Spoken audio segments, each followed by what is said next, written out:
Chlorine will displace bromine in the displacement reaction between potassium bromide and chlorine. Explain in terms of electrons whether potassium is oxidized or reduced or neither. Okay, so we need to know our definition for oxidation and reduction, don't we? That's going to be oil rig.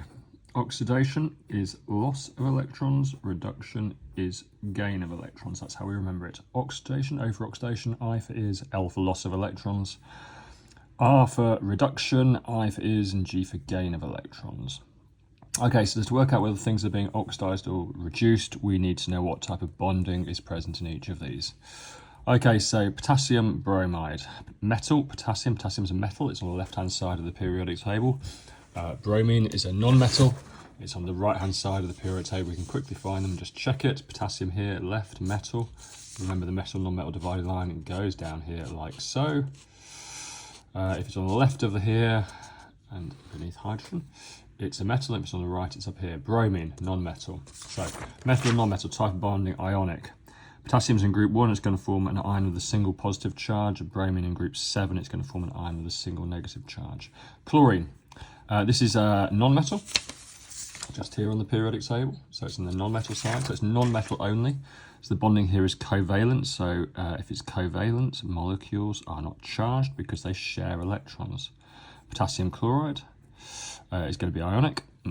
Positive potassium, negative chlorine, and bromine here is going to be covalent. It's a molecule. Molecules are not charged. Right, so what we need to do is look for this now and decide what is gaining or losing charge, because if it's gaining or losing charge, it's going to be oxidized or reduced.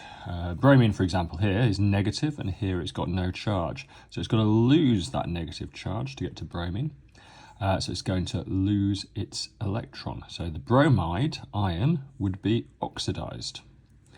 With chlorine here, for example, no charge, and it goes to being negative. So it's got to gain an electron to become negatively charged. So the chlorine molecule is going to be reduced. Now the potassium. The question asks us about potassium. Yes, explain in terms of electrons whether potassium is oxidized or reduced. Well, this is the K plus ion, the potassium ion here, and this is the potassium ion here.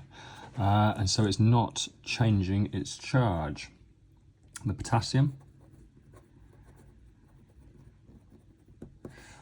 ion does not change. We don't actually call this a spectator ion. Change its charge.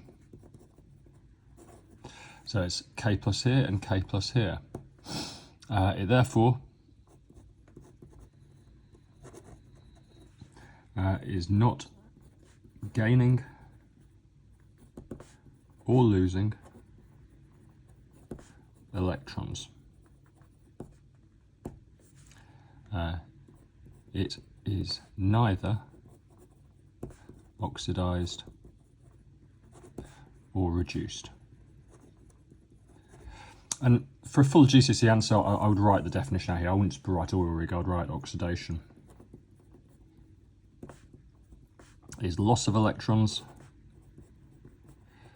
and reduction is gain of electrons. Okay, all these questions and more on elsham high chemistry.com.